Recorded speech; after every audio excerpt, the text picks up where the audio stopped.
అందుగురించి ఆ నిజదేవుని పరిచయం చేయటం కోసం, ఆ నిజదేవుని మంచి మాటలను చెప్పడం కోసం వచ్చాను తప్ప, మత స్థాపన విషయంలో మతాలు మార్చే విషయం కానే కాదు మేము. ఇక రెండో విషయం ఏంటంటే, చాలామంది అనుకున్నది ఏంటంటే, మాకు వేరే సంఘాలు ఉన్నాయి కదండీ! మీ మాటలు వినాలంటే మేము ఎప్పటినుంచో వేరే సంఘానికి వెళ్తున్నాం కాబట్టి పెద్ద అవకాశం అవసరం లేదు. సంతోషంగా పిలిచింది కాబట్టి వచ్చాములెండి అనేవాళ్ళు కొంతమంది ఉంటారు. నేనేమంటున్నానంటే గమనించండి, ఎవరు చెప్పినా నా యేసుక్రీస్తు ప్రభువారి యొక్క మంచి మార్గము, విలువైన మార్గము, సత్య మార్గము, జీవపు మార్గము, సమాధానకర మాటలు, పరలోకం యొక్క జీవితం సంబంధించిన మార్గ సంబంధమైన మాటలు ఇస్తే ఖచ్చితంగా వినాలి. అది మరొక్కసారి వినాలి. మరొక్కసారి వినాలి. మీరు కొనుక్కున్న వస్తువు మీరు చూడండి, ఇష్టమైన వస్తువు అనుకోండి, అదే పనిగా మీరు చూస్తూ ఉంటారు. ఇష్టమైన దాన్ని వస్తువుని ఎలా ప్రేమిస్తారో, దేవుని మాటలు ఎప్పటికెప్పుడు ఇష్టంగా నువ్వు ప్రేమించగలిగితే ఖచ్చితంగా దేవునికి ఇష్టపూర్వకంగా మనం మారిపోతాం. కాబట్టి కొద్ది నిమిషాలు దేవుని మాటలని గ్రహించుకొని వినగలిగితే కొన్ని వాస్తవాలు దేవుడు మీతో మాట్లాడబోతున్నాడు. ఈరోజు నా టాపిక్ ఏంటంటే, మనిషి గమనించండి, పొరపాట్లు చేసేవాడు. ఇది వాస్తవం. అందరూ చెప్పే మాట ఇది ఏంటంటే, ఏ గ్రంథం చెప్పినా మనిషి బలహీనుడు, మనిషి పాపి, మనిషి తప్పులు చేసేవాడు. ఖచ్చితంగా పుట్టిన ప్రతి మనిషి కూడా దోషములో బ్రతికేవాడు. ఆ దోషాలు ఒక్కొక్క స్టేజెస్ ఉండొచ్చు బహుశా. చూడండి, ప్రపంచం అంతా మనం చూస్తే ఎన్ని నేరాలు ఘోరాలు జరుగుతున్నాయి చూడండి. తల్లి లేదు, పిల్ల లేదు, అండ్ వాయు వరస లేదు, భయంకరమైన పాపాలు మనం చూస్తూ ఉంటాం. తెల్లారి లేచిన తర్వాత న్యూస్ పేపర్లో ఎన్నెన్నో ఘోరాలు చూస్తున్నాము. ఉదయం లేచిన తర్వాత వాట్సాప్ల నిండా, సెల్ ఫోన్ల నిండా ఎన్నెన్ని ఘోరాలు కనపడుతూ ఉంటాయి మనకి. ఎన్ని అవినీతులు, ఎన్ని భయంకరమైన మరణాలు, ఎన్ని ఘోరమైన అవినీతి కార్యక్రమాలు, నరుక్కోవటము, చంపుకోవటము, నేరాలు, కక్షలు, కార్పణ్యాలు, ఎక్కడెక్కడ ఏమేమో జరుగుతున్నట్టు మనందరం కూడా చూస్తూ ఉంటాయి. ప్రజెంట్ ఇప్పుడు యుద్ధం జరుగుతుంది. ఎవరా జరుగుతుంది యుద్ధం? మీ అంత తెలుసు కదా. అమెరికాకిని 2 దేశాల యుద్ధం వల్ల ఇప్పుడు త్వరలో లాక్డౌన్ రాబోతుందంట. పొద్దున వచ్చిన వార్త. పెట్రోల్, ఆయిల్ కొరత వచ్చేసింది. అందుకని ఎవరికి వాళ్ళ ఇళ్లలో కనీసం ఒక 2 బస్తాల బియ్యము, కనీసం 2 నెలల సరిపడా పైకసులు కొనుక్కోమని చెప్తున్నారు, స్టేట్మెంట్ ఇచ్చేస్తున్నారు. ఎందుకంటే ముందు పరిస్థితులు బాగుంటలా. అలాంటి పరిస్థితి రాబోతుంది. ఎక్కడో 2 దేశాలు కొట్టుకుంటూ ఉంటే ప్రపంచం డిస్టర్బ్ అయిపోయింది. ఇలాంటి ఘోరాలు, నేరాలు ఎన్నెన్నో మనం చూస్తున్నాం. అలాగే విధంగా కక్షల కార్పణ్యాలు పెరుగుతూ ఉన్నాయి. మనం ఇలా చెప్పుకుంటూ వెళ్ళిపోతూ ఉంటే గమనించండి బిడ్డలారా, ఎన్నెన్నో మనం కళ్ళ ముందు కనపడుతున్నాయి, ఎన్నెన్నో మనం వింటున్నాం. అయితే ఎక్కడెక్కడో ఏది జరుగుతుంది అనుకుంటే కనుక మన ఇంట్లో కూడా జరుగుతున్నాయి. మనం కూడా దాంట్లో కొన్ని పాలు పొందుతున్నాం. చిన్న చిన్న దోషాలు అవ్వచ్చు, పెద్ద అవ్వచ్చు. ఏదో రకంగా ముఖ్యంగా వీటన్నిటి విషయంలో ఒక్క మాట చెప్పాలంటే, నిజంగా చెప్పాలంటే మన కుటుంబాల్లో ఉండవలసిన సమాధానం ఉందా? ఉండవలసిన ప్రేమ ఉందా? దానికి కారణాలు చాలా ఉంటాయి. అదే నేరం, అదే ఘోరం, అదే పాపం. ఉండవలసిన ప్రేమ, సమాధానము, సంతోషము, నెమ్మది, ఇవన్నీ కూడా కుటుంబాలు నిజంగా ఉన్నాయంటే కనుక ఇక్కడ నేను ఇంత ప్రసంగం చేయవసరంలా. మీ ఇంటికి వచ్చేస్తాం, అవి మీ టెంకాయ కొడతాం అవసరం అయితే. అందరూ ఒప్పుకోవలసిందే, అందరు కూడా ఒప్పుకోవలసిందే. కొత్తగా వివాహం అయినప్పుడు ఉండవలసిన ప్రేమ ఇప్పుడు ఉందంటే కనుక, అమ్మ ఇంకెక్కడ ఉంది అంటున్నాడమ్మ. బిడ్డలు చిన్నప్పుడు పుట్టినప్పుడు మురుసుకున్న మురుపు ఇంత ఉంటుందంటే ఎక్కడ ఉంటుంది? నా మాట ఇంటేగా. ఇలా చెప్పుకుంటూ పోతే అత్తలు, కోడళ్ళు, అత్తలు, మామలు, మనవాళ్ళు, మనరాళ్ళు, ఎవరిని పడితే వాళ్ళు ఎక్కడ పడితే అక్కడ వారి పరిధిలో జీవిస్తున్నప్పుడు, వారి దోషాల్లో జీవిస్తున్నప్పుడు తల్లిదండ్రులకు వేదన, తల్లిదండ్రులను బట్టి బిడ్డలకి వేదన, బిడ్డలను బట్టి తాత ముత్తాతల వేదన, వాళ్ళని బట్టి వీళ్ళని బట్టి వాళ్ళ కుటుంబం అంతా స్పాయిల్ అయిపోయింది. ఈ రోజున వాళ్ళు ఇది గమనించుకోకుండా మనం ఏమంటున్నామంటే, ఈ సమాధానం లేకుండా ఉండే జీవితం కోసము, సమాధానం కోసం ఆశపడేవాళ్ళు లేరు. ప్రేమ మొత్తం పోతుంది, ప్రేమ గురించి ఆశపడేవాళ్ళు లేరు. అది ఎలాగున్నా, ఏమైపోయినా, కొట్టుకున్నా, తిట్టుకున్నా, అసమాధానంగా ఉన్నా, అశాంతిగా ఉన్నా, నెమ్మది లేకుండా జీవితం ఉన్నా, చివరికి సాయంత్రకాలం ఏదో రకం కలుసుకుంటున్నాము, సంపాదించుకుంటున్నాము, తింటున్నాము, వండుకుంటున్నాము, మళ్ళీ లెగుస్తున్నాము, వెళ్ళిపోతున్నాము. ఒక యంత్రంలాగా అయిపోయాం మనం. అందుకే దేవుడు కావాలి. ఇప్పుడు దేవుడు ఎందుకు కావాలంటే, ఏదైతే లోటు ఉందో మనిషిలో, ఆ లోటును భర్తీ చేయటం కోసమే సమాధానకర్త అయిన దేవుడు, ప్రేమగల దేవుడు, శాంతం గల దేవుడు, ఓర్పుగల దేవుడు, నీకు ఏది కొదువు ఉందో అన్ని లక్షణాలు ఉన్న దేవుడు అంటూ ఒకటి కావాలి మనకి.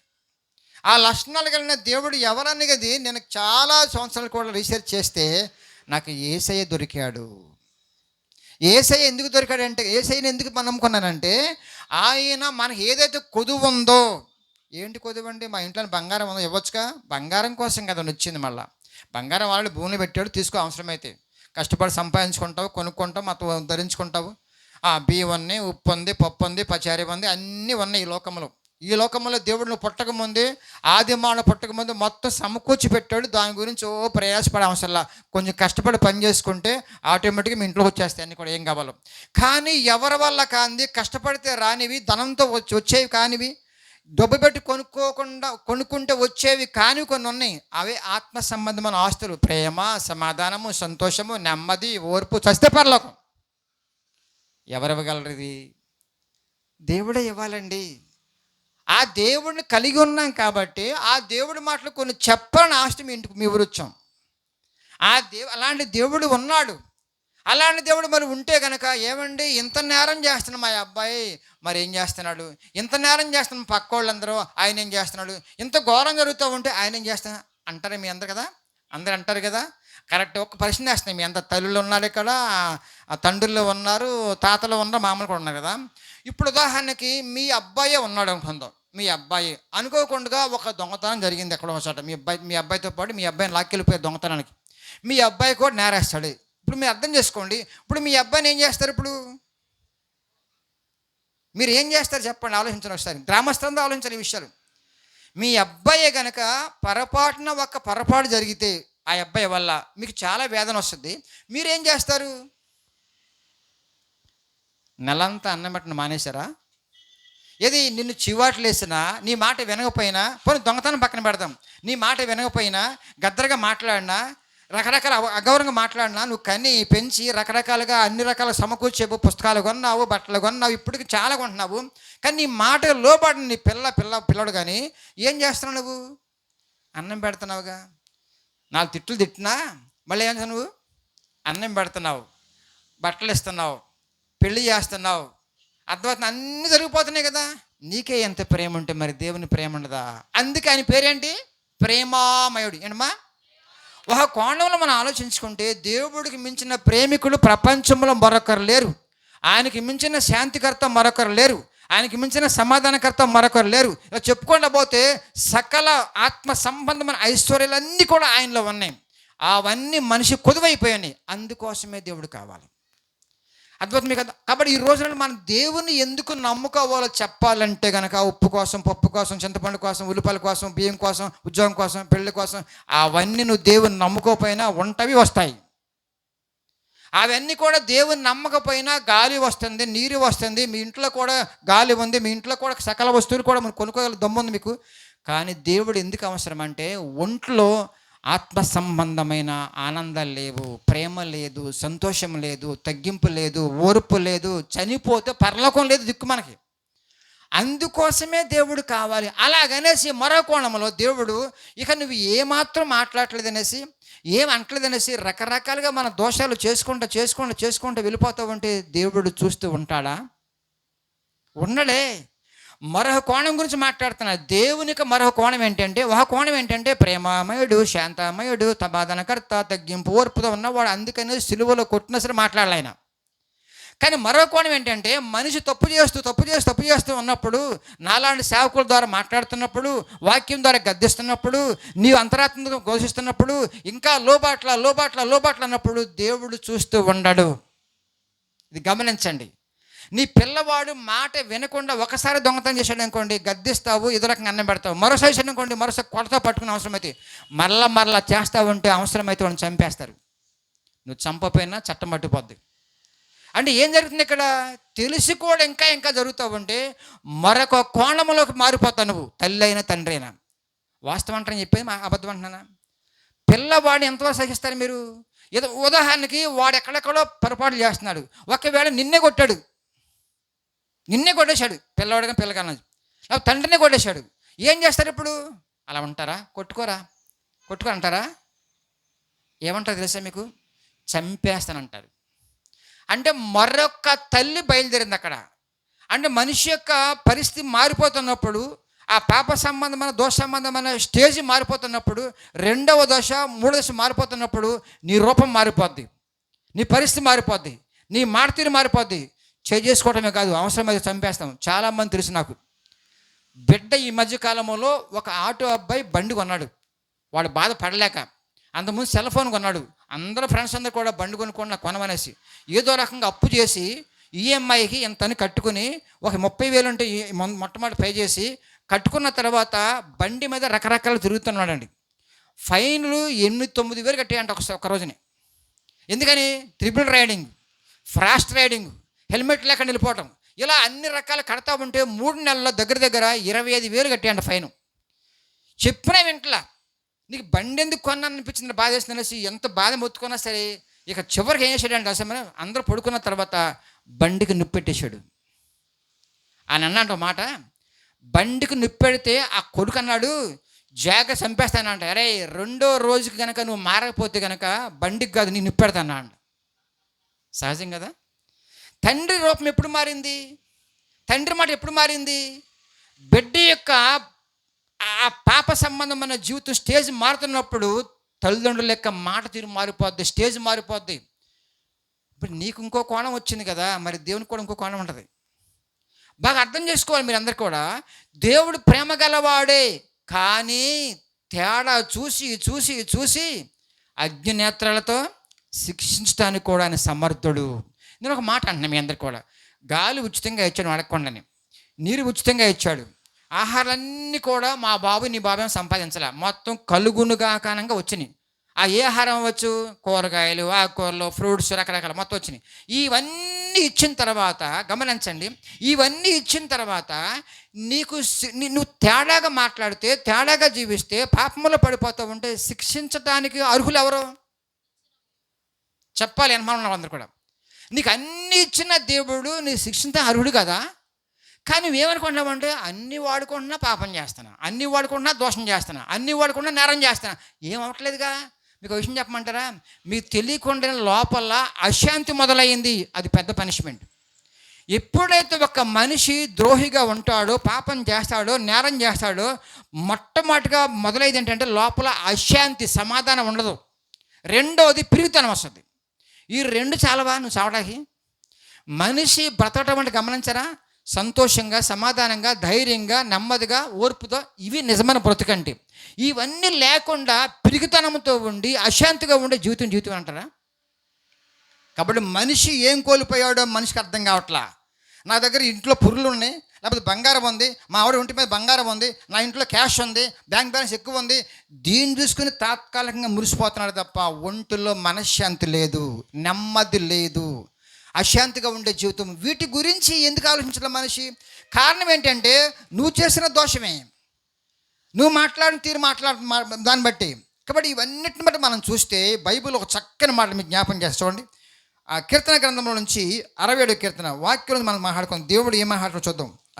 67వ కీర్తన 3వ వచనంలో బి, న్యాయమును బట్టి నీవు జనులకు తీర్పు తీర్చెదవు. చాలు. న్యాయమును బట్టి జనులకు. ఇప్పుడు నేను చెప్పాను ఆటో అతని గురించి. ఆటో అతను బండిని కాల్ చేశాడు. గమనించండి, అది న్యాయం అనిపిస్తుందా అన్యాయం అనిపిస్తుందా? మీరు మాట్లాడాలి కొంచెం పర్లా. అది న్యాయం అన్యాయమా? వాడు బాగు కోసము గమనించండి, బండి ఉంటే ఇంకా ఫైన్లు కట్టాలి, ఇంకా వాడు ప్రాణం పోలా, వాడు ప్రాణం పోలా. ఇప్పుడు న్యాయం అన్యాయం? అది న్యాయమే. తల్లి ఒక మాట అందంటే పిల్లవాడిని ఒట్టినే అందు, అది న్యాయం. పిల్లవాడు స్టేజ్ మారుతున్నప్పుడు, పాపంలో పడుతున్నప్పుడు, నేరాలు చేస్తున్నప్పుడు తండ్రి దెబ్బేసాడంటే న్యాయమే. తల్లిదండ్రులు న్యాయవంతంగా ఉన్నప్పుడు పరమ తండ్రికి ఇంకెంత న్యాయం ఉంటుంది? కాబట్టి ఒక లెక్క ఉంది నీకు. నువ్వు చేసిన ప్రతి దోషానికి ఈ లోకములో కొంత పనిష్మెంటే ఉంటుంది, తర్వాత ఫైన్ జడ్జిమెంట్ కూడా ఉంటుంది. అది చాలా చెప్పి మాట్లాడతాను మీతో. కాబట్టి దేవునికి వాక్యం ఏముందమ్మా? న్యాయమును బట్టి. సామెత గ్రంథం 12వ అధ్యాయం అందించండి నాకు. 12వ అధ్యాయం 1-2 వచనాలు. శిక్షను ప్రేమించేవాడు, గమనించండి, శిక్షను ప్రేమించేవాడు, న్యాయమును ప్రేమించేవాడు. తండ్రి ఎప్పుడైతే ఒక దెబ్బేశాడో బిడ్డ ఏమనుకోవాలంటే ఎస్ నా మంచి కోసమే. భార్య ఒక చక్కని సలహా ఇచ్చిందనుకోండి, నా మంచి కోసమే భర్త అనుకోవాలి. భర్త ఏమైనా గద్దించడం అనుకోండి భార్య అని, నా మంచి కోసమే. ఎందుకంటే ఒకరు చక్కబడటం కోసం మానసికమైన పరిపక్వతలకు ముందుకు వెళ్తున్నారు మీరు అందరు కూడా. అక్కడ ఏముందమ్మా? శిక్షను ప్రేమించేవాడు, గద్దింపుని ప్రేమించేవాడు, ఖండింపుని ప్రేమించేవాడు, హెచ్చరికను తీసుకునేవాడు జ్ఞానవంతులు అవుతారంట. మా నాన్నగారు మా అమ్మగారు ఎంత ప్రయాసపడి అన్నీ ఇచ్చారు కదా, ఒక మాట అంటే ఏమైందంట, చక్కబెడుకుంటా సరి చేసుకుంటా అనే భావన ఏ పిల్లవాడికి ఉంటుందో వాడు బాగుపడతాడు. అర్థమవుతుంది మీకు? అందుగురించే శిక్షణ అవసరం. శిక్షణ అంటే ట్రైనింగు, శిక్ష అంటే దానికి కొంచెం చక్కబడటం కోసం. కాబట్టి ఈరోజు మనందరం కూడా దేవుని యొక్క వాక్యం నుంచి మనం చూస్తే ఇంకో లైన్ చూడండి. గద్దింపును అసహించుకునేవాడు పశుప్రాయుడు. ఈ మాటలు నాయకదండి, దైవ వాక్యంలో నుంచి వచ్చిన మాటలు ఇవన్నీ కూడా. గద్దింపు వస్తుందంటే నేను అంటాను, మా అమ్మని కొట్టకుండా ఇంత వాటిని ఇవ్వను. చిన్నప్పుడు 5వ తరగతిలో కొట్టేది, 6 నుంచి కొట్టేది కదా, ఎందుకంటే ఒక్కనే పిల్లవాడిని. మా చెల్లి ఉండేది, ముగ్గురు చనిపోయి నాకంటే ముందు. గారంగా పెంచారు కాబట్టి స్కూల్కి వెళ్ళకపోతే కొట్టి పంపించేది. ఆ కొట్టడం వల్లనే ఇంత వాడినయ్యా. MA BD చదువుకుంటా కారణం మా అమ్మాయి. ఎందుకని? ఆ ప్రోత్సాహం అమ్మ ఇచ్చింది. అన్నం తినిపోతే ఎన్నిసార్లు కొట్టేదో. ఎందుకని? తల్లి ప్రేమ. గద్దింపులో, శిక్షలో, లేకపోతే ఖండింపులో తల్లిదండ్రుల ప్రేమ, గురువుల ప్రేమ, అన్నదమ్ముల ప్రేమ కనిపించాలి. నువ్వు ఏమైపోయినా పర్లేదు వదిలేసాను అనుకోండి, చివరికి వాడు పాడైపోయి నీకు వేదన ఆడికి వేదన. కానీ నా పరమ తండ్రి ఏమంటాడంటే, నిన్ను గద్దించేవాడు నేను ఒక్కడనే, ప్రపంచంలో మరొకరు లేరు. అమ్మ గద్దింపు వల్ల నువ్వు మారట్లేదు, నాన్న గద్దింపు వల్ల మారట్లేదు. కాబట్టి నేను గద్దించి నేను చక్కబరుచుకుంటాను, సరి చేసుకుంటాను. అసహించుకోవద్దు గద్దింపుని. చూడండి కొన్ని మాటలు చూద్దాం. అదేవిధంగా ఇర్మీయా గ్రంథము 17:10. నువ్వు ఏ దోషంలో ఉన్నా, ఏ నేరంలో ఉన్నా, ఏ పాపంలో ఉన్నా, ఎవరు చూడట్లేదులే, ఎవరు కనపడట్లేదులే అనుకున్న వాళ్ళు కూడా చాలా మంది మోసపోతున్నారు. కానీ దేవుడు అంటున్నాడు, ఒకని ప్రవర్తనను హృదయమును పరిశోధించే 17:10. యెహోవాను నేను హృదయమును పరిశోధించువాడను, అంతరంద్రియములను పరీక్షించువాడను. చూసారా? ఇంకేం కావాలి మీకు? నేనేమంటున్నానంటే, దేవునికి దాచిపెట్టే దోషం ఏదన్నా ఉందంటావా? దేవుడు ఆత్మ ఈ లోకంలో సంచరిస్తున్నాడు. ఆయన కనుమరుగేగా నువ్వేమైనా బతకగలవా? ఆయన దాచిపెట్టేది ఏమైనా ఉంటుందంటారా? గమనించండి, భర్తకు దాయొచ్చు, భార్యకి దాయొచ్చు, పిల్లలు ఏమో తల్లిదండ్రులు దాయొచ్చు, తల్లిదండ్రులు పిల్లలు దాయొచ్చు. మీ దోషాలన్నీ కూడా లోపల మీకు దేవుడు తప్ప మరొకరు తెలియదు 100%. ఇప్పుడు దేవుడు అంటున్నాడు, నువ్వు నా దగ్గర కూడా నువ్వు ప్రార్థన చేసినప్పుడు కూడా నీ హృదయాన్ని తొంగు చూసుకుంటే ఆయనకి నీకు మధ్యలో ఉన్న దోషం ఎంత భయంకరంగా ఉంటుందో ఒక్కసారి తొంగు చూసుకో. అమ్మ తెలియపోవచ్చు, భర్త తెలియపోవచ్చు, భార్య తెలియపోవచ్చు, ఎవరు తెలియపోవచ్చు, కానీ దేవుడు అంటున్నాడు, నీ హృదయాంతరంగములను స్కాన్ చేశా, నేను స్కాన్ చేశా, నాకు తెలుసు. మరి నువ్వు ఎవరు భయపడతావు? ఇంకా ఆయనకు కూడా భయపడవా? కొంచెం ఇంకొక మాట, ప్రసంగి గ్రంథం 8:11. కావాలని పొరపాట్లు చేస్తున్న వాళ్ళ విషయంలో దేవుడు మాట్లాడుతున్న మాట తోతలు మాట్లాడదాం. ముందుకెళ్దాం. 8:11. దుష్క్రియలకు తగిన శిక్ష రావట్లా అని బాగున్నాగా, దోపిడీ చేస్తున్నా, దొంగతనం చేస్తున్నా, భార్య కొడుతున్నా, భర్తను తిడుతున్నా, గయ్యాల గంపలాగా, ఈ తాగేస్తున్నా, తిరిగేస్తున్నా, ప్యాకెట్లు, నేరాలు, ఘోరాలు, లంచాలు ఇవన్నీ చేస్తున్నా సరే ఏమవట్లేదుగా. మనుషులు భయం విడిచి అన్న భయము లేకుండా తిరుగుతారంట వాళ్ళు. ముందుకెళ్ళు. మనుషులు భయము విడిచి హృదయపూర్వకంగా దుష్క్రియలు చేయుదురు. హృదయపూర్వకంగా కావాలని చేస్తున్నారంట. పాపాత్మ ఏంటండి ఇది? కావాలని చేయటం ఏంటండి? అంటే నీకు ఏం అవ్వట్లేదని ఉద్దేశం కదా. కానీ ఒక టైం ఉంది బిడ్డలారా, గమనించి, నా టైం కొంచెం ముందు ఉందండి. ఒక టైం రాబోతుంది. ఆ టైంకి వచ్చేపాటికల్లా మరొక యేసును చూడబోతున్నావు, మరొక దేవుని కోణం చూడబోతున్నావు నువ్వు. అందుగురించి ముందుగానే మనం మేలుకోవడం కోసం దేవుడి రాత్రికాల సమయంలో కొన్ని విషయాలు మనం తెలియపరుస్తున్నాడు. కిందకు వచ్చేస్తే మరి కీర్తన గ్రంథము 50వ అధ్యాయంలో చక్కని వాటిని చూడండి. దేవుడు చూసి అంటే ఏమంటాయంట, 21-22. ఇట్టి పనులు నువ్వు చేసిన పనులు అంటే నేరాలు, ఘోరాలు, పాపాలు ఇవన్నీ కూడా చేస్తూ వెళ్ళిపోతున్నావా? నేను మౌని, దేవుడు మౌనంగా ఉన్నాడు అనుకుంటున్నావో? అందుకు నేను కేవలం నీ వంటి వాడిని నీలాంటి చెవిటోని కాదు, అయితే కనులుండి చూడని వాడిని కాదు, చెవులుండి వినని వాడిని కాదు. నువ్వు ఏ రహస్యములో ఉన్నా, ఎక్కడ తప్పు చేసినా, ఎంత భయంకరంగా జీవించినా అన్నీ నా చెవుని పడతా ఉంటే మాటలు నాకు చొంట్లో పడతావు నువ్వు. నీలాంటి వాడిని అనుకున్నావా? ముందుకెళ్ళు. అయితే నీ కన్నుల ఎదుట ఈ సంగతులు నేను వరుసగా ఉంచి, నీ ముందే నీ కన్నుల ఎదుట ఈ సంగతులు నేను వరుసగా ఉంచి, సంగతులన్నీ నిన్ను వరుసగా నిన్ను ఉంచి ఉంచి నిన్ను గద్దించదను. నిన్ను గద్దిస్తాను. మంచిదా చెడా? అది మంచిగా చెడా? మీరు బాగా వినండి. నీ ముందే నీ దోషము కనపడేట్టుగా ఉంచి నిన్ను గద్దిస్తున్నాడు. చాటింపేట్లా. బా, ఏం ప్రేమ నా దేవుని ప్రేమ. నువ్వు చేసిన నేరము దోషము కళ్ళు మూసుకొని మోకరించగలిగితే, కళ్ళు మూసుకొని కూర్చుని ఆలోచించగలిగితే, అబ్బా ఎంత ఘోరంగా చేస్తున్నానేసి నీకు నువ్వుకే అర్థమయ్యేట్టుగా చేసేవాడు నా ప్రేమికుడు యేసయ్య.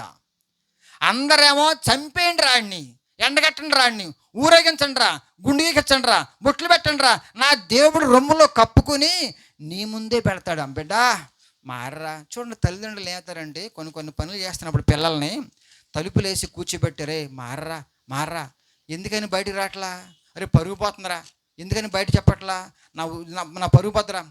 ఈ పిల్లల తల్లిదండ్రులకి ఎంత ప్రేమ ఉంటే పరమ తండ్రి కూడా ఎంత ప్రేమ అండి. అందుకే నీ దోషము నీకే చెబుతా, నీ చెవిలో, పక్కోళ్ళు చెప్పను. చూడండి, అత్తామామలు ఇక్కడ ఉన్నారు, ఇద్దరు చేతున్నారు, ఉన్నారేమో, ఉండరు నాకు తెలుసాము. అత్తామామలు ఉన్న దగ్గర అత్త కోడలు చూడండి, అత్త కోడలు మీరు చూడండి, చిన్న సమస్య వచ్చిందని కోడల వల్ల ఎవరు జ్ఞాపకం ఏమికి, పిన్ని చూసావు మా కోడలు ఏం చేస్తుందో, చిన్న విషయాలే తట్టుకోలేక, ఉండబట్టలేక కడుపు బంత కూడా తగ్గిపోవాలన్నమాట. యేసుక్రీస్తు ప్రభు వారు ఎవ్వరు చెప్పడండి. అందుకే మనం బతికేస్తున్నాం ఎక్కడ? దోషములో, నేరములో, పాపములో. నాకే తెలుసు కదా, ఎవరు తెలియదుగా, మా ఆయనకు కూడా తెలియదుగా, మా ఆవిడకి కూడా తెలియదుగా, నా పిల్లలకు కూడా తెలియదుగా. కానీ దేవుడు అంటున్నాడు, ఒక టైం రాబోతుంది, గమనించండి, అది బయటికి రాబోతుంది.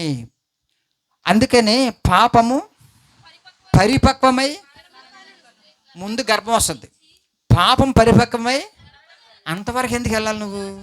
అందుకే దేవుడు మరొకసారి దుర్గారావు ద్వారా కూటమి పెట్టించి, బిడ్డలారా, నా బిడ్డలారా, నాకు సంఘ విశ్వాసులారా, లేకపోతే నాకు ప్రియమైన బిడ్డలారా, ఒక్కసారి తీసుకోండి. మీరు వెళుతున్న నడక, మీరు వెళుతున్న ప్రవర్తన, మీరు మాట్లాడుతున్న మాట ఎలాగుందో ఒకసారి పరిశీలించుకోమనేసి ఒక్కసారి ఆగి మారని బిడ్డ అని చెప్తున్నాడు దేవుడు. ఆయన ఏం చేస్తాడంటే చాటింపేయట్లా, బహిరంగంగా చేయట్లా, నీ కళ్ళ ముందే పెట్టి ఈ సంగతులను వరుసగా ఉంచి నిన్ను గద్దించటానికి, శిక్షించడానికి అర్హుడు నేను. ఎందుకంటే అన్ని ఇచ్చిన వాడినే, నీ ప్రాణం కూడా నాదే కదండి, నా ఊపిరి ఇది.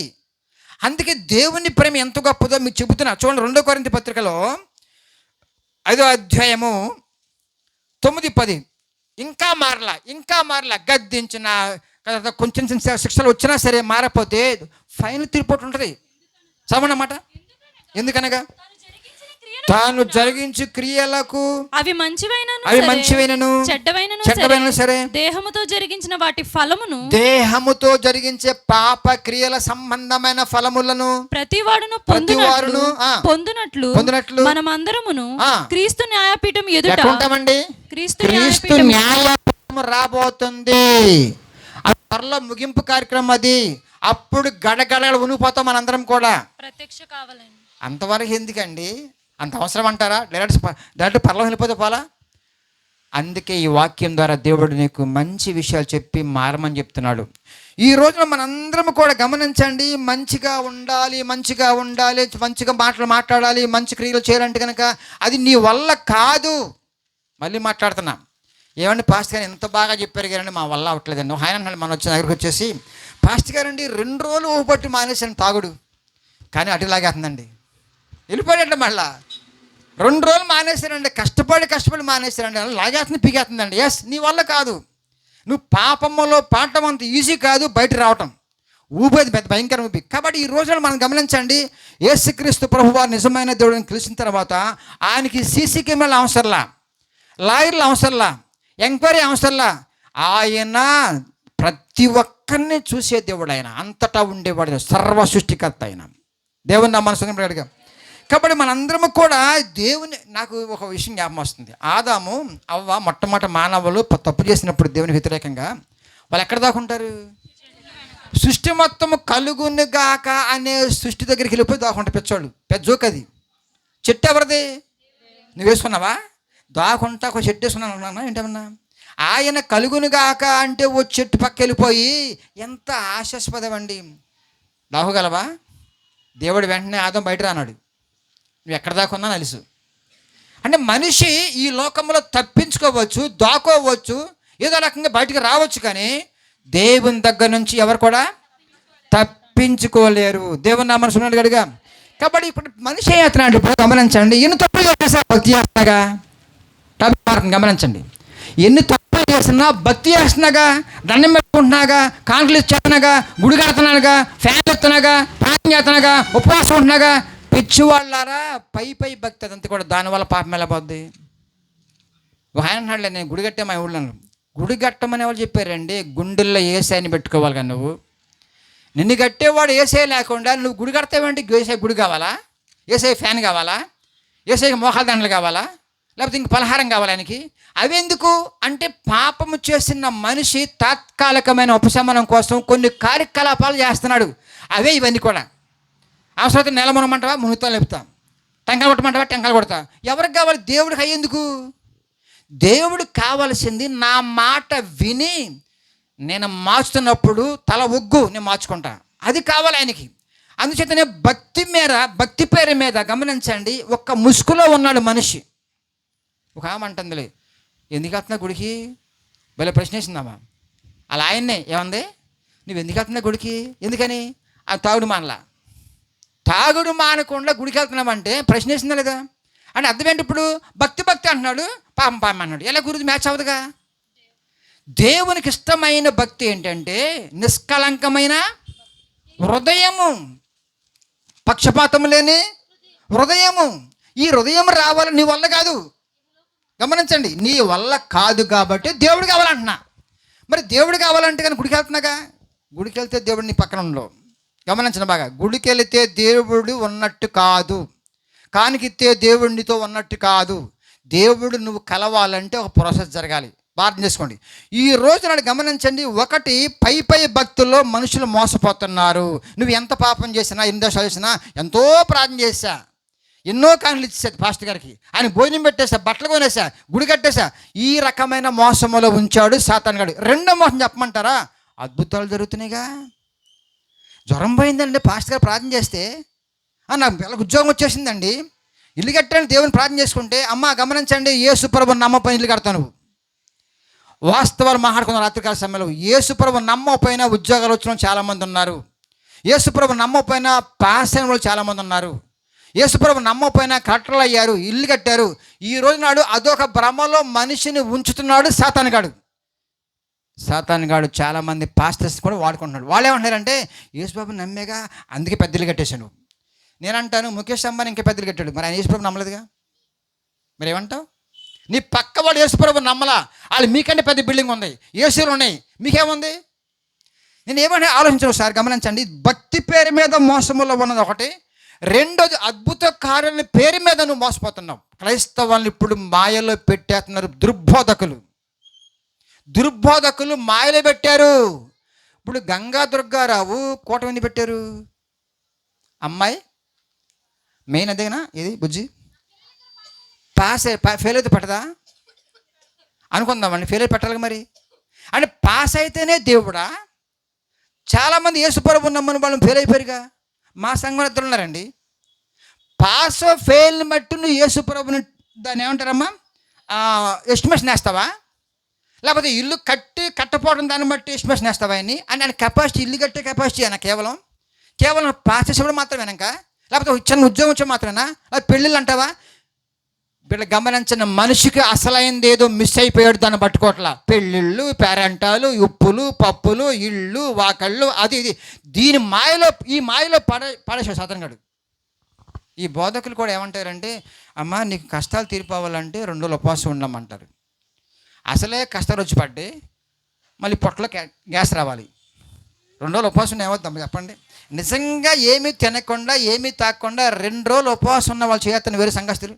నా సంఘం ఉండలేను అలాంటి వాళ్ళు ఎవరు లేరు. మళ్ళీ పేరెంట్ టైటిల్ ఏంటి? 40 రోజులు ఉపవాస దినాలు. 40 రోజులా ఉండవా? నిజంగా 40 రోజులు ఈ ఊరిలో ఉన్న వాళ్ళు చెప్పండి, ఉండరు, బయలుపోయి ఉంటారు. ఉంటే కనుక వాళ్ళు ఉన్నారంటే ఉపవాసం లేనట్టే.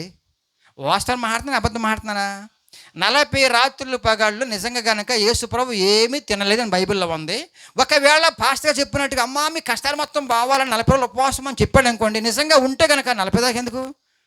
10తోనే బెడ్డెక్కుతావు, 15తోనే ఉపవాస దినంగా నీ దినం అయిపోద్ది ఖచ్చితంగా మాట్లాడుకుంటే. అర్థమవుతుంది మీకు? అంటే మీకు ఏం జరుగుతుంది ఇక్కడ? భక్తి పేరు మీద మోసం ఒకటి జరుగుతుంది. 2 అనుభవాలతో సంబంధించిన సూచక్రియలు, అద్భుతాలు మాయలో పాడేసేదని అడుగు. ఇవి రెండిట్లో నువ్వు మత్తులో పడిపోయావు. ఇప్పుడు ఈ రెండిటి నుంచి నువ్వు బయటికి రాకపోతే చాలా బాధ అండి దేవునికి. అందుకని వాక్యం కూడా కొంచెం మత్తయి సువార్త 4వ అధ్యాయము 7వ అధ్యాయం 21 వచ్చిన నుంచి 7:21 నుంచి ప్రభువా ప్రభువా అని ఉపవాసం ఉంటున్నాగా, ప్రభువా ప్రభాని ఉపవాసం ఉంటున్నాగా, ప్రభువా ప్రభాని కాంక్షలిస్తున్నాగా, ప్రభువా ప్రభాని ప్రార్థన చేసుకుంటున్నాగా, ప్రభువా ప్రభాని గుడికొచ్చేస్తున్నాగా. ఇవన్నీ కాదమ్మా. నువ్వు ఏ రేంజ్లో ఉన్నావంటే ముందుకెళ్ళి అక్కడ నుంచి నన్ను పిలిచి ప్రతివాడును పిలుస్తున్నావు. ఉపవాసాలు నాకెందుకు అవన్నీ కూడా? పరలోక రాజ్యంలో ప్రవేశింపడు గాని. పరలోక రాజ్యముతో కనెక్ట్ చేస్తున్నాడు నిన్ను. బాగా అర్థం చేసుకోండి. ఇక్కడ ఈ రాత్రి కాలస్యము నా ప్రియ గ్రామస్తులారా, సంఘస్థులారా అర్థం చేసుకోండి. ప్రభువా ప్రభువా అని పిలిచి మాయలో పడిపోతే గనక పరలోక రాజ్యానికి నువ్వు రావు. అదేంటి పరలోక రాజ్యం గురించి మాట్లాడుతున్నావేంటి? అదే నీ లోకం. ఇది మాయలోకం, డ్రామా స్టేజ్. దిగిపోతావు, మట్టిలో కలిసిపోతాం బాడీ. కాబట్టి తాత్కాలికంగా ఉండే ఈ డ్రామా స్టేజీ లాంటి లోకములో మురిసిపోయి మోసములో పడిపోతున్న క్రైస్తవ సంఘమా, నా అన్య ప్రజలైన సహోదరులారా, ప్రభుని ఒకళ్ళు పిలిచి మా భయపడిపోయి లేకపోతే కష్టాలు వచ్చేసి అనుకుంటా ఉంటే ఒకవేళ దానివల్ల పరలోక రాజ్యం నీకు రాదు. అల్టిమేట్ పరలోక రాజ్యమే. ముందుకెళ్ళు. పరలోకమందున్నా నా తండ్రి చిత్త ప్రకారమే చేయువాడే ప్రవేశించును. ముందుకెళ్ళి అక్కడ నుంచి ఆ దినమునందు ఈ మాటలు బాగానండి. ఒకవేళ పరలోక రాజ్యం ముందరకు వచ్చిన తర్వాత ఆ దినమందు అంటారు అనేకులు నన్ను చూచి ప్రభువా ప్రభువా మేము నీ నామమున ప్రవచింపలేదా? ప్రవచనాలు చేసాం గాని ఆయన. ముందుకెళ్ళు. నీ నామమున దయ్యములను వెళ్ళగొట్టలేదా? వెళ్ళగొట్టాం గాని ఆయన. నీ నామమున అనేకమైన అద్భుతములు చేయలేదు. అయ్యే కదండి మీటింగ్ పెట్టిన తర్వాత దయ్యాలే అదే పని పడతానికి. అదేంటి కానీ ఆ మీటింగ్లో దయ్యాలు వస్తాయండి. ఇంకోటి చెప్పమంటారా? ఆ మీటింగ్లో ఉన్న వాళ్ళందరూ కూడా పేదవాళ్ళకే దయ్యాలు పడతాయి. మరి కలెక్టర్ పెట్టలేదే? అంత పుణ్యాత్ములైనా ఏమండి? కలెక్టర్ రాడు అక్కడికి, ఇంకా ఎమ్మెల్యే రారు, ఇంకెవరు ఉండడానికి సర్పంచులు రారు, ఇంకా ఎవరు వస్తారు? పేదవాళ్ళకి దయ్యాలు పట్టనియా? అంత పరిశుద్ధులు వాళ్ళందరూ కూడా. హెడ్ మాస్టర్లు రారు, లాయర్లు రారు. అదే అంటే కానీ పాపం కూటికి ఉండి లేక ఉన్న వాళ్ళందరూ దయ్యం వచ్చిందా అష్షు పడేయటం పొడిచేయటం. ఏంటి ఇవన్నీ మాయలు? వీళ్ళందరూ అంటారు ఆయనకి దెయ్యాలు వెలగొట్టాంగా, అద్భుతాలు జరిగిపోతుంది చూడండి. కుంటోళ్ళలాగానే ఉంటాయి. స్టేజ్ మీద ఎవరికన్నా కాలు వచ్చిందా? మీరు వెళ్తారు కదమ్మా చాలామంది వేరే సంఘస్థులు, మాట్లాడండి. ఎవరికన్నా నిజంగా పుట్టి గుడ్డి వాడికి కళ్ళు చూపించండి నాకు. పాస్టర్ గారండి మీ ప్రసంగం తేడా అవుతుందండి, యేసుప్రభు కళ్ళు ఇవ్వనోడు అంటాం. అయితే అంట్లా నేను ఇస్తాడు, అది ఎప్పుడు ఇస్తాడో, ఎలా ఇస్తాడో, ఎందుకు ఇస్తాడో, ఎవరికి ఇస్తాడో మరొక ప్రసంగం చెప్తావు. ఇప్పుడు చెప్పను, మా ఇంటికి రండి. ఇప్పుడు నేను చెప్పేదంతా ఏంటంటే ఇప్పుడు జరుగుతున్న అద్భుతాలు నిజమైన అద్భుతాలు కాదు. నా మీద కోట్లు దావేసుకోమని చెప్పండి వాళ్ళని, నేను రెడీగా ఉన్నా.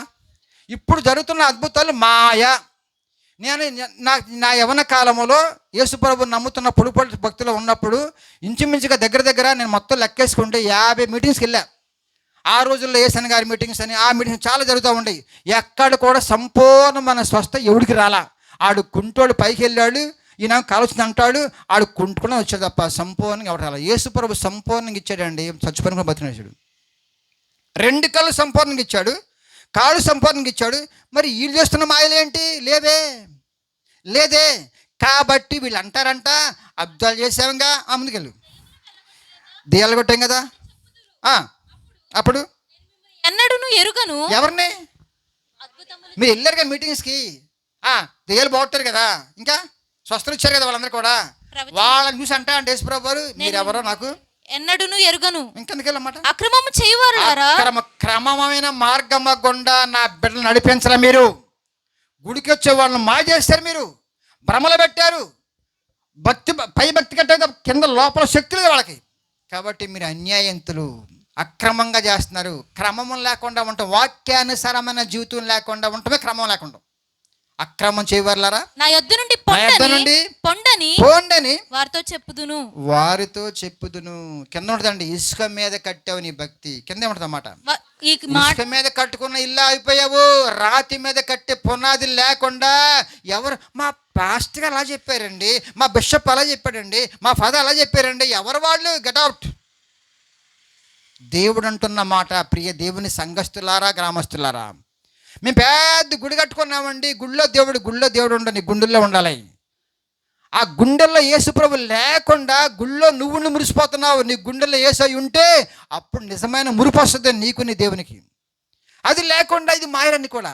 కాబట్టి కిందకి వెళ్ళిన మాట 24 చూడండి ఒకసారి, 24 నుంచి 28 వరకు. ఈ నా మాటలు విని వాటి చొప్పున చేయి ప్రతి వాడును బండ మీద తన ఇల్లు కట్టుకొని 24వ అధ్యాయం 24 వచ్చి నుంచి అబద్ధపు క్రీస్తులను బాగండి.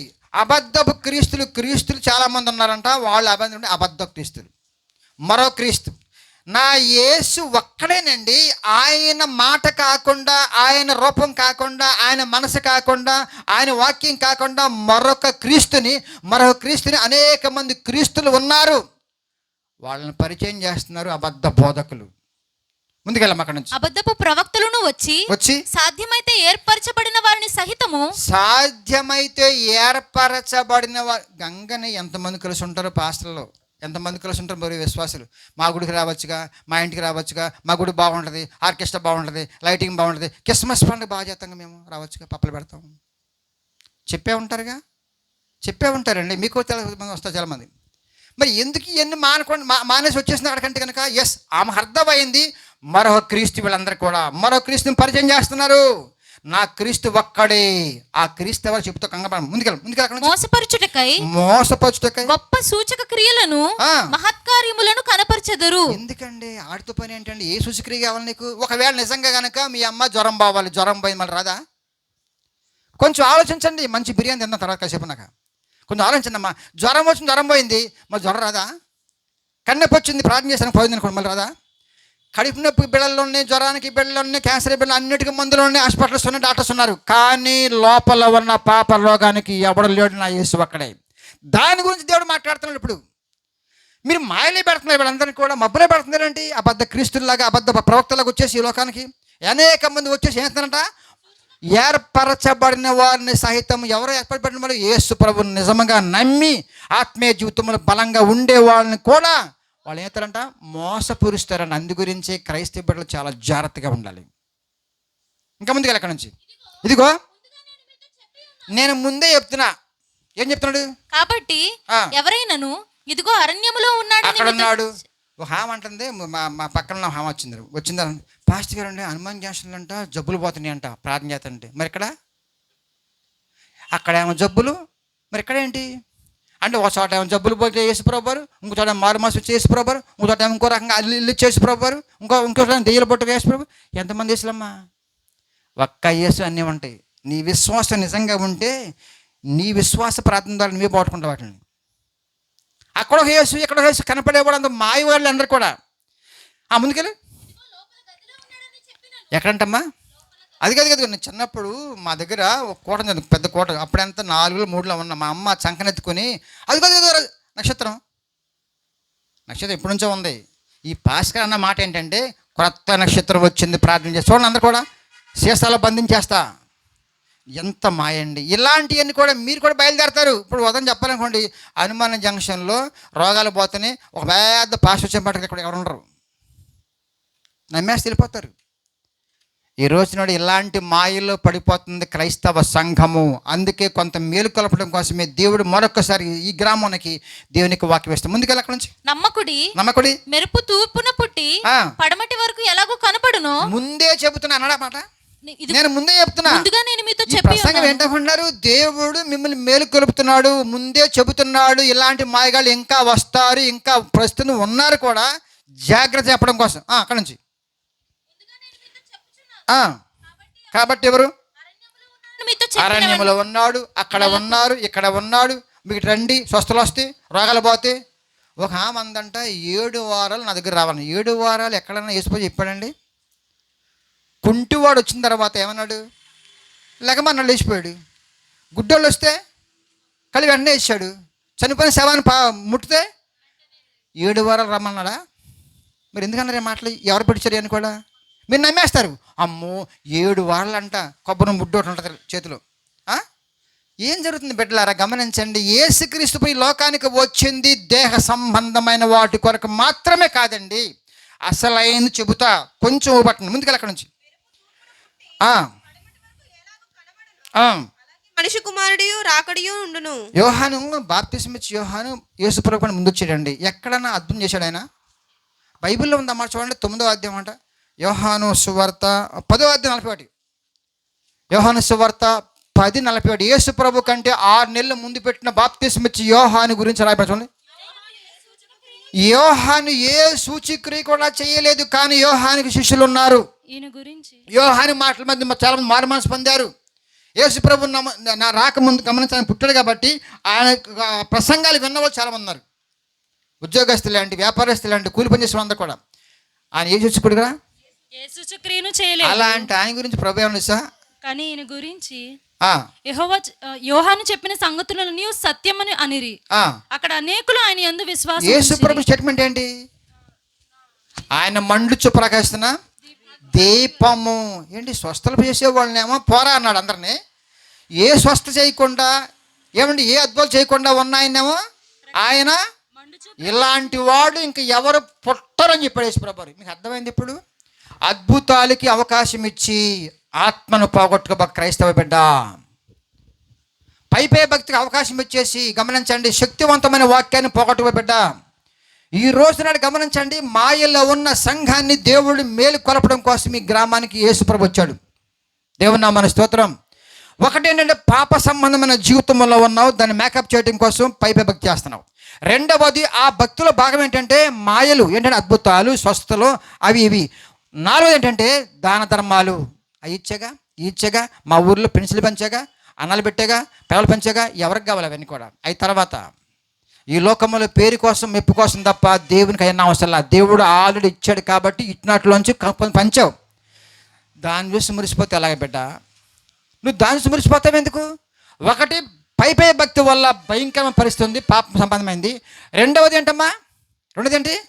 భక్తితో పాటు మళ్ళా అద్భుతాలు, సూచక్రియలు నమ్ముతున్నావు. నెక్స్ట్ ఇంకోటి ఏంటమ్మా? చారిటీ, దాన ధర్మాలు చేశా, పెదవులు పెంచా, అవి పెంచా. ఇలాంటి మాయల్లో పడుతున్న వారికి ఇప్పుడు ఈ పాస్టర్ గారు ఏం చెప్తున్నారు? బాగా ఇప్పుడు మమ్మల్ని ఏం చేయమంటారు? ఇలా అడిగే బాగుంది. ఇప్పుడు నేను ఏం చేయమంటారు? భక్తేమో శక్తివంతం కాదంటున్నారు, సరే ఓకే. నెక్స్ట్ దాన ధర్మాలు కూడా పెద్ద అంత అవసరం అన్నారు, అది ఓకే. నెక్స్ట్ ఇంకోటేంటి? మాయలు, అద్భుతాలు. మరి ఇప్పుడు మమ్మల్ని ఏం చేయమంటారు? నేను చెప్పడం కాదండి, యేసయ్య అంటున్నాడు. ఏం చెప్పాడు? మొట్టమొదటి ప్రసంగం ఏంటంటే ఆయన మాట, ఇవన్నీ పక్కన పెట్టండి, అసలు ముందు మీరేం చేయాలో యేసు ప్రభు స్పష్టంగా చెప్తున్నాడు. చూడండి 4వ అధ్యాయం మత్తయి సువార్త 17వ వచనం.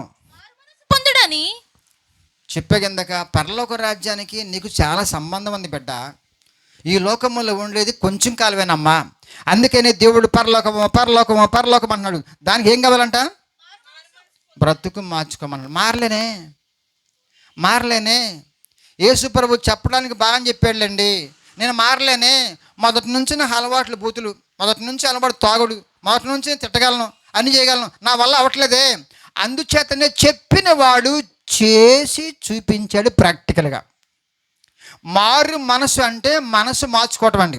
మనసు మార్చుకోవడం నీ వల్ల కాదు కాబట్టే యేసుక్రీస్తు ప్రభువు నీకు అవసరము, అత్యవసరం. ఇది మనిషికి ఏది కావాలో కూడా ఇప్పుడు కూడా తెలియకుండా అమాయకమైన భక్తులు వెళ్ళిపోతూ, అద్భుతాలను మాయాలను కూడా చూసుకుంటూ వెళ్ళిపోతూ, పాప మధ్యలో పడిపోతూ వెళ్ళిపోతూ, చివరికి అసలైంది పోగొట్టుకుని చివరికి నరకములో పడిపోతున్నాడు. నా ప్రియ గ్రామస్తుడా అర్థం చేసుకో, నరకము ఖచ్చితంగా ఉంది. అది నాకు నీకు కూడా ఉంది, కాకపోతే మేము తప్పించుకోలేం అంతే. మరి దానికి ఏం ప్రాసెస్ ఏంటి? పోవాలంటే కనుక మారు మనస్సు. యేసుక్రీస్తు ప్రభువు చెప్పిన మాట ఏంటమ్మా? మారు మనస్సు పొందుడని ప్రకటింప మొదలు పెట్టాను. ఏంటండి మారు మనసు అంటే? కానీ ఏమి లేదండి, నీ పాపము దోషము ఇవన్నీ పోవాలంటే గమనించండి, నేను మారితే బాగుండు మారవు. నీ వల్ల ఏ పుస్తకం వల్ల మారలా, ఏ అమ్మ వల్ల మారదు, ఏ నాన్న వల్ల మారదు, వాళ్ళకే దిక్కులేదు.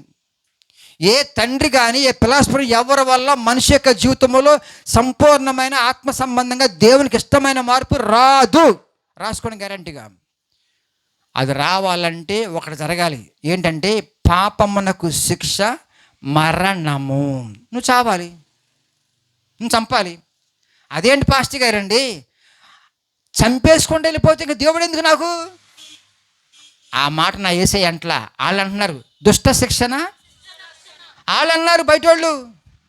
నా తండ్రిని మా నాన్న ఏమన్నాడంటే నేను తెస్తా, బా ఏమన్నా నేను తెస్తా నా బిడ్డ కొరకు. తల్లి ఏం చేసింది సార్, పిల్లని అందరూ పాడు చేస్తా ఉంటే, పరిగెత్తిచ్చి పాడు చేస్తా ఉంటే తల్లి ఎనమాలు పరిగెత్తి అయ్యా నా కూతురు విడిచిపెట్టనేసి కూతురిని తప్పిచ్చేసి ఏం దొరికిపోయింది కావాలని. కూతురు పక్క తప్పుకుంది, తల్లిని పాడు చేశారు, ప్రాణం పోయింది ఆమె.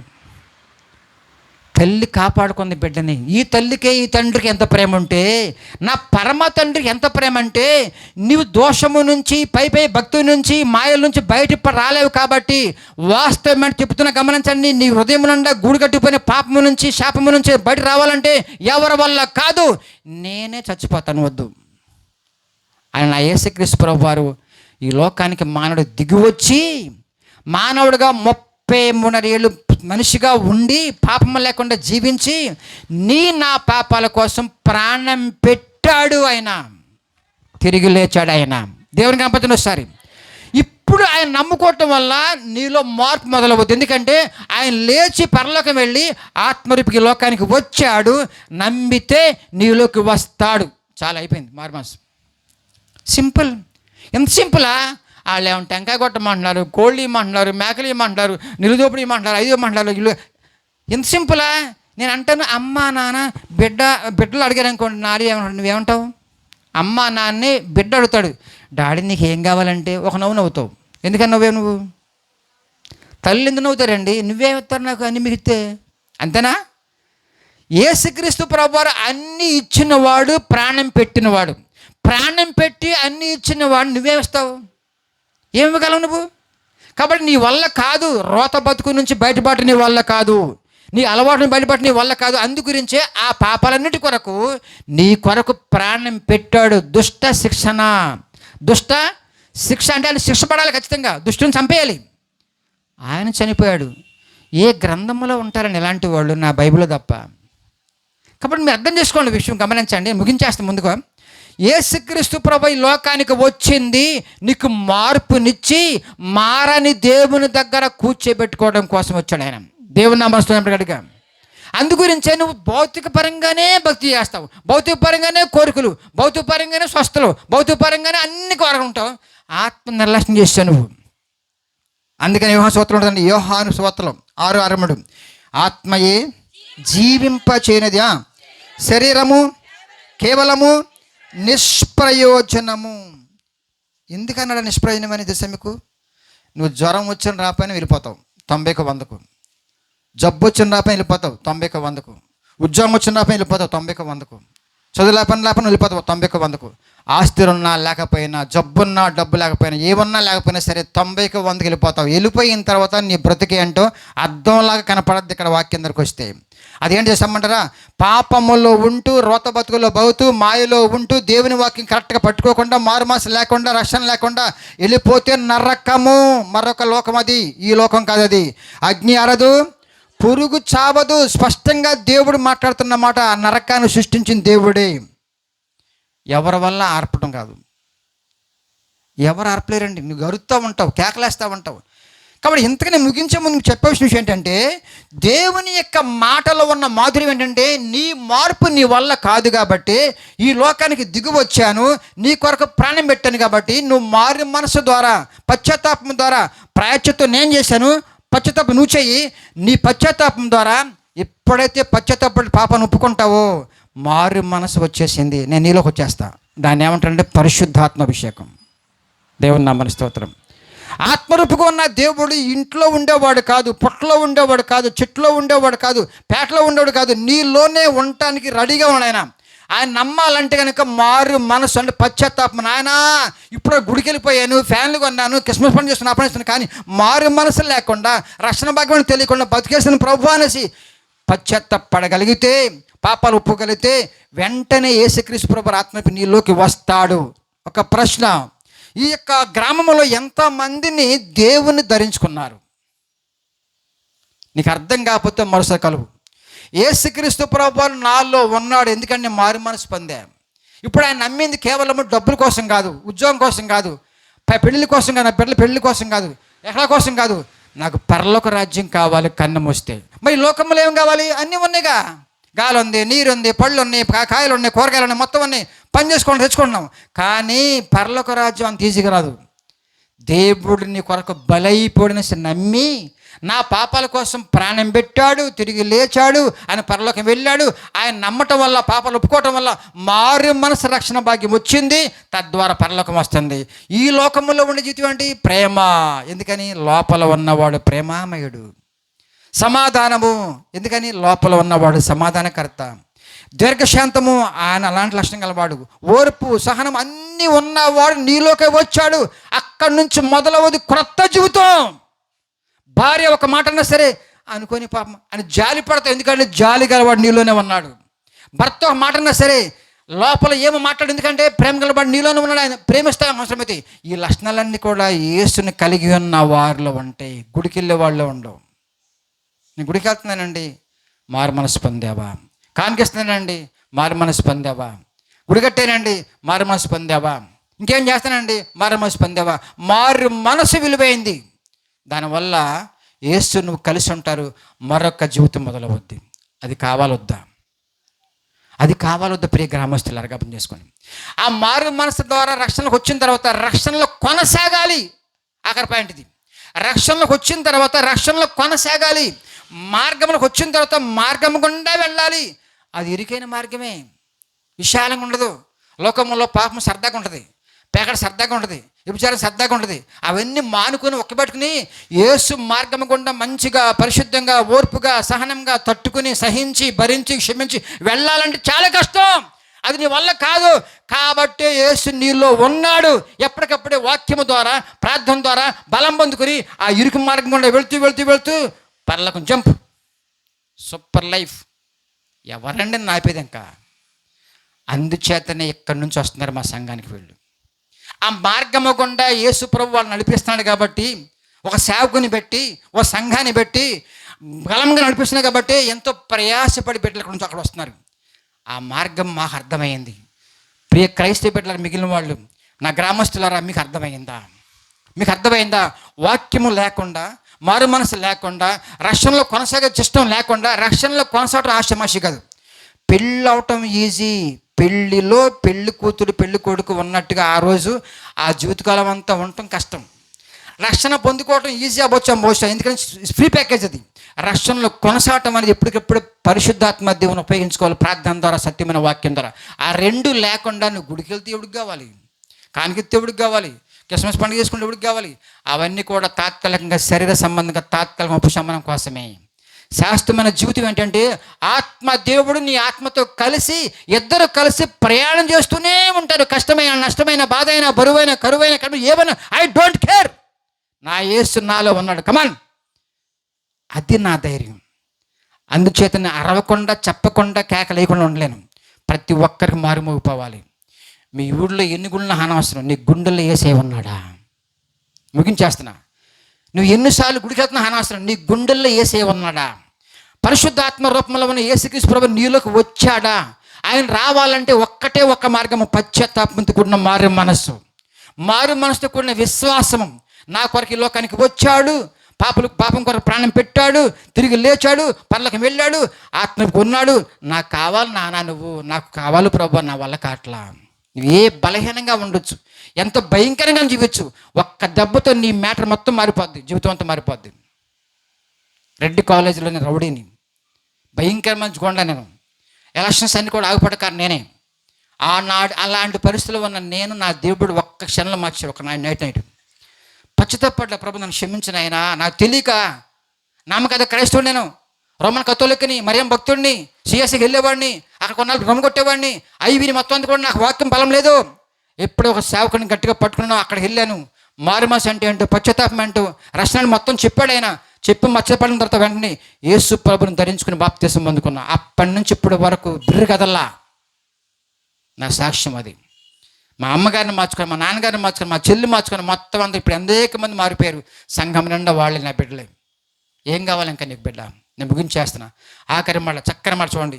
పరలోకం గురించి ఒక మాట చెప్పి ముగించేస్తాను చూడండి. పరలోకం గురించి ఒక చక్కని మాట ఉంది చూడండి. ఇదిగో త్వరగా యేసు ప్రభు రాబోతున్నామ్మ, గమనించండి. వచ్చాడైనా, ప్రాణం పెట్టాడు నీ కోసము, తిరిగి లేచాడు, పరలోకం వెళ్ళిపోయాడైనా. ఎలా వెళ్ళాడు మహిమదేహంతో, ఆయన మళ్ళీ రాబోతున్నాడు. ఎందుకంటే సార్ తీర్పు ఉంది, తీర్పు ఉంది. ఇంత చెప్పినా సరే మారు మనసు పొందకుండా తాత్కాలికంగా ఏదో ఉపశమనం కోసం వెళ్తూ వస్తా అనుకుంటా భయభక్తి ఉంటే కనుక చివరికి రాకడలో తీర్పు ఉందని గమనించండి. తప్పించుకోలేవు నువ్వు, తప్పించుకోలేవు నువ్వు. ఆయన రెండవ రాకడ ఎలా వస్తుంది సమగా? శాంతిమూర్తికి రాడు ఆయన, అగ్ని నేతలతో రాబోతున్నాడు. ఒక్కొక్కరిని తీర్పులు నిలబెడతాడు ఆయన. గడగడ ఉనిగిపోతావు, గడగడ. ఏం కావాలి నీకు? ప్రేమ ఉన్నప్పుడే, ఆప్యాయత ఉన్నప్పుడే, ఆయన కేకలేస్తున్నప్పుడే, మీ పేటకు వచ్చినప్పుడే, వాక్యం చెబుతున్నప్పుడే లోబడు. తీర్పు ఉండదు నీకు, డైరెక్ట్గా పరలోకం వెళ్ళిపోతాం. రేపు నీది కాదు, రేపు నీది కాదు. రేపు ఏం జరుగుద్దో నీకు తెలియదు. కానీ యేసే ముందే చెప్పాడు, త్వరగా రాబోతున్నా, మీ అందరూ నాకు కావాలి, మీ అందరూ పరలోక రాజ్యం రావాలి. ఒక పక్కన సాతానుగాడు పాస్టర్స్ కూడా ఉపయోగించుకుని అద్భుతాలు అనేసి మాయలకుండా భ్రమలో పెట్టాడు వాడు. ఆ బ్రహ్మ నుంచి బయటికి రా, సత్యవాక్యం ఎక్కడుందో, సత్యమైన మార్గం ఎక్కడుందో తెలుసుకునే ప్రయత్నించే. కొంచెం టైం పెట్టి, కొంచెం ఖచ్చితంగా యేసే నీకు అర్థం అవుతాడు.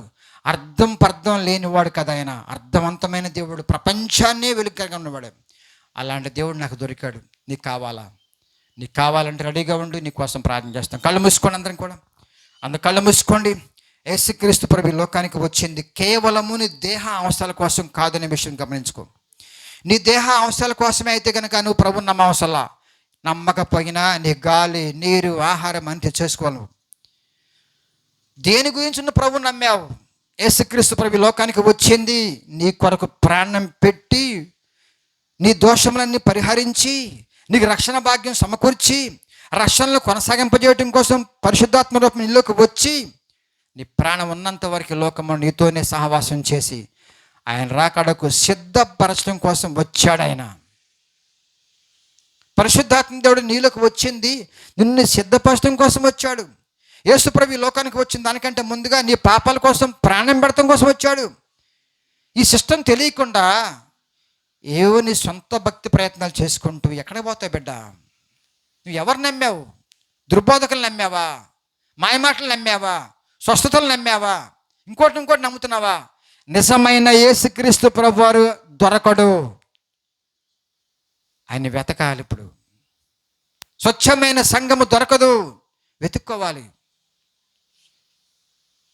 ఆధ్యాత్మికమైన సత్యమైన వాక్యం చెప్పే సేవకులు దొరకరు, వెతుక్కోవాలి. ఎందుకంటే సాతాను అందరిని పట్టేశాడు, ఆయన మాయలో పెడుతున్నాడు. ఈ మాయ నుంచి బయటికి రా. ఇప్పుడు ప్రాణం పోతే పరలోక రాజ్యములు ఉండగలను అనే ధీమా కనుక నీకు లేకపోతే ఎక్కడో గ్యాప్ ఉంది. ఆ గ్యాప్ ఫిల్ చేసుకోవడం కోసమే దేవుడు ఈరోజు నీతో మాట్లాడుతున్నాడు. యేసే వచ్చింది నీ కొరకు ప్రాణం పెట్టడం, పరిశుద్ధాత్మలు వచ్చింది నీకులోకి వచ్చి రాకడ సిద్ధపరచడం కోసం. ఈ రెండు కావాలి. ఈ రెండు వచ్చినాయి నీకు, ఈ రెండు వచ్చినాయా? యేసే వచ్చింది ఎందుకో తెలియకుండా బతికేస్తున్నావు గుడికి వెళ్తూ. పరిశుద్ధాత్మ దేవుడు ఉన్నాడనే విషయం తెలియకుండా బతికేస్తున్నావు. ఆయన నాలో ఉంటాడనే విషయం కూడా తెలియకుండా మత్తులో బతికేస్తున్నావు చాలామంది క్రైస్తవులు. అయ్యో ఎంత మోసం అండి, ఎంత భ్రమలో ఉన్నారండి. ప్రార్థన చేసుకుందాం బిడ్డలారా. నీకు యేసే కావాలి, నీకు పరిశుద్ధాత్మ దేవుడు కావాలి. పరిశుద్ధాత్మ దేవుడు నువ్వు కోరుకుంటేనే వస్తాడు. దానికి ఏంటంటే మారు మనసు. నువ్వు ఎక్కడ ఉన్నా సరే నాన్నను క్షమించు. ఇప్పుడు వరకు తెలిసి పై భక్తి చేసుకుని వెళ్ళిపోతున్నాను ప్రభా, నా మనశ్శాంతి లేదయ్యా, నెమ్మది లేదు ప్రభా, నా దోషము వల్ల నాకు వేదన ఎక్కువైపోతుంది ప్రభా. నాలో నువ్వు ఉంటే మనశ్శాంతి ఉంటుంది, నాలో నువ్వు ఉంటే సంతోషం ఉంటుంది, నాలో నువ్వు ఉంటే పనులు కూడా సిద్ధపరుచుకుంటావు. నువ్వు నాకు కావాలి నాయన, నన్ను క్షమించని ప్రార్థన చేయగలిగితే ఖచ్చితంగా దేవుడు ఇప్పుడే నేను దర్శిస్తాడు. ప్రార్థన చేసుకుందాం.